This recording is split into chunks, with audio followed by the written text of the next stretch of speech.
If you're watching this video, you are probably one of the elite few people who understand the massive benefits that could come to this world if we were to move back to a sound money system. Some people think that looks like Bitcoin. Some people think that looks like gold. Other people have opinions that it looks like something else. But for the most part, most people would agree that moving to a sound money system is better than a fiat money system where the supply can expand or contract by the sole discretion of a few unelected bureaucrats, and they do so in a way that causes malinvestment, misallocation of funds, and a destruction of wealth over time.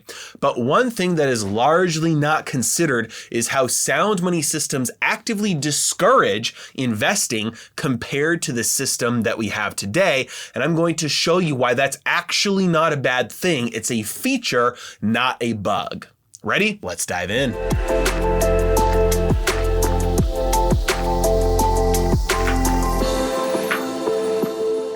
First, let's define what sound money is. A sound money system is a monetary system in which the money supply cannot be arbitrarily changed by anybody. With gold, which existed for thousands of years, the only way that you could increase the money supply of gold was to go dig it out of the ground and then melt it down and then stamp it into some coins or some bars. That requires a lot of labor, a lot of time, a lot of capital, very difficult to do that. And so throughout history, the most that gold increased in its supply over any single year period was 2%.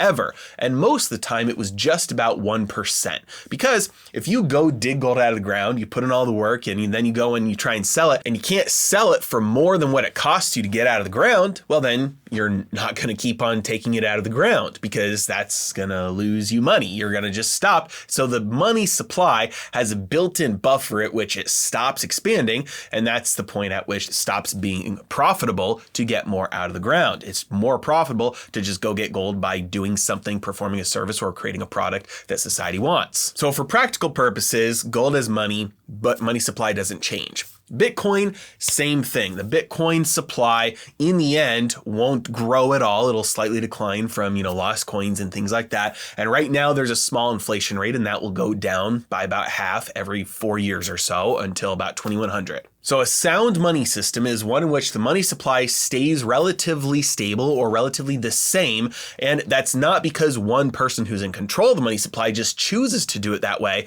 A sound money system is one in which that's the design, that's how it works, and it can't go a different way. So to understand why this discourages investment, we have to understand first what this does to savings.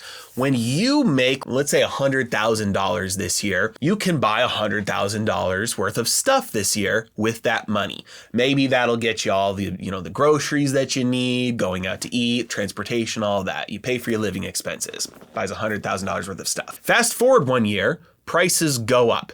Now, instead of needing $100,000 to get exactly the same amount of stuff you got last year, now you need $108,000 to get exactly the same stuff you got last year. Maybe in your area, inflation is a little bit higher, and so maybe you need $110,000 to get the same stuff. That means you save, let's say 6 months worth of expenses. And let's just say this is all net after taxes and all that. So you need 50 grand in your savings account for 6 months worth of expenses. That means that every year you have to add 10% to your savings account just to break even, just to make sure that you're not falling behind. Otherwise, it'll go from a 6-month savings fund to a 5-month, and then a 4-month, and a 3-month. So you have to keep on throwing new cash in there when we have inflation, just to make sure you continually have 6 months worth of expenses, because things keep on getting more expensive as we have inflation, as they print more and more money. Is this an incentive to save or a disincentive to save? It's a disincentive to save. Savings are punished. So if you are looking at something and you're saying, hey, I could buy this now or I could wait till next year. More than likely, you're just going to buy it now because if you wait till next year, it might be more expensive and you might not be able to afford it anymore. Now, let's say you don't want to spend all your money and you do want to grow your net pool of wealth. So you are going to then look at your savings and you're going to say, I'm losing money every year. So I need to invest this money in something that gains me money every year because that way I will not just be losing money to my savings every year, to inflation. So if you go out there and you put your money into investment that averages 2%, you're doing better than your savings account.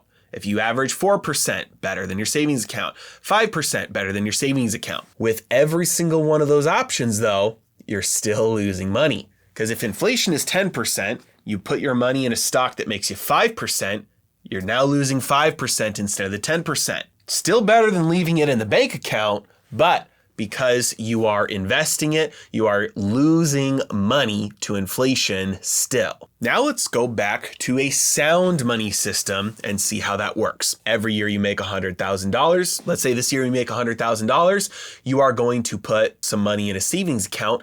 Next year, that savings account, instead of lasting you 6 months worth of expenses, it'll last you 7 months worth of expenses. It required $100,000 for you to live this year. Next year, it'll only require $95,000 for you to live. How is this? Well, because deflation is the natural force of history. As the total stock of wealth grows, the value of the money grows relative to the value of the stuff. Because let's use houses for an example. Let's say there's one house for every person.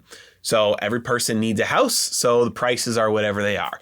Magically, you press a button and there's double the amount of houses now. Is that going to make houses cost more or cost less? It's going to make them cost less because you would have to provide a lot of wealth to somebody to convince them to sell you their house if there's only one house available for every person. That's going to cost a lot. The value of that, the price of that's going to be high. If you double the houses now, there's 2 houses out there in the world for every single person. Well, they're not as scarce anymore. It's not as hard to get your hands on a house. You wouldn't have to provide as much wealth to somebody to convince them to give you a house because they have one to live in and they have an extra one. So they'll just sell you their extra one for less than they would have sold you their only one before. So we can clearly see that when the supply of something grows, the cost of each unit of that supply declines, all else being equal. This is because the utility of each additional unit declines as the supply grows. I absolutely need one house to live in. I want a second house, but I don't need that second house as much as I want that first house. So as more supply comes into play, the price goes down. So as the supply of all wealth grows over time, the price of all wealth declines over time. This is a good thing, not a bad thing. We want the price of wealth to go down so that more people have more wealth. Wealth is all of the stuff. It's the goods, it's the services, it's the luxuries, it's the necessities. It's everything that people want and need. Money just measures that. So we want the price of all that to fall because that means we have more abundance of all that stuff. We've moved from scarcity to abundance in food and shelter and clothing and housing and transportation and luxuries and entertainment. We want the most abundance possible because that means all that wealth then gets cheaper and more people have access to more wealth. That's a good future, not a bad one. That means prices for everything are lower, not higher. That means your cost of living decreases over time because with a sound money system, the money supply doesn't grow. So as all the stuff grows, it gets cheaper. That means you can afford more stuff over time. That means your $100,000 goes farther next year than it does this year. So back to the savings. You save $50,000, that lasts you 6 months. Next year, that'll last you 7 months. The year after that, that'll last you 8 months. Your savings grows in purchasing power every year without adding a single cent.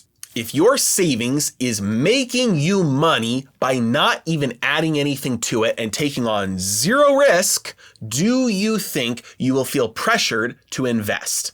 Absolutely not. You will feel no pressure to invest.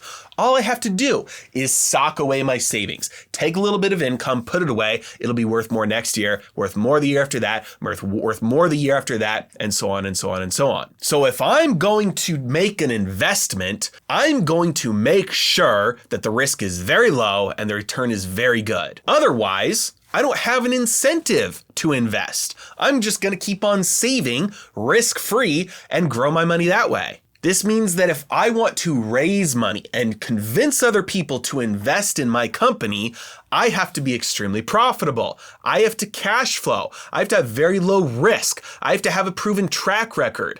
I have to be very certain, or let other people have a high degree of certainty, that they will make a lot of money by investing with me. Otherwise, they're just going to save. A sound money system makes the bar for investing extremely high.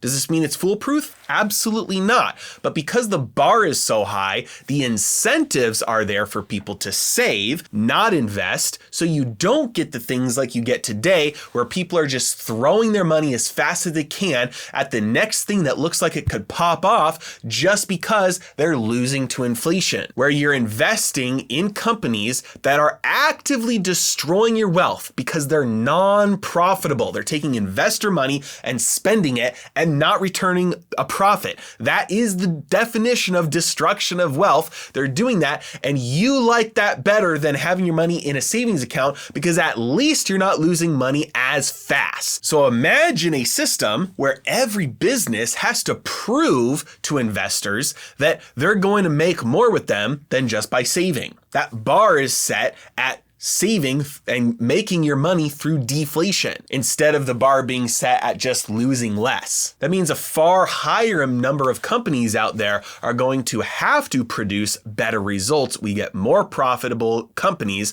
better investments, safer investments. That's more and more and more wealth. This is a feature of sound money, not a bug. And so while a sound money system would actively discourage investing because I can make money just by saving, the net result of that, ironically, is far more wealth, especially long term, than a fiat money system, which encourages investing up front right now, despite what the long-term consequences might be. As always, I really appreciate you guys. Thank you so much for watching. Have a great day.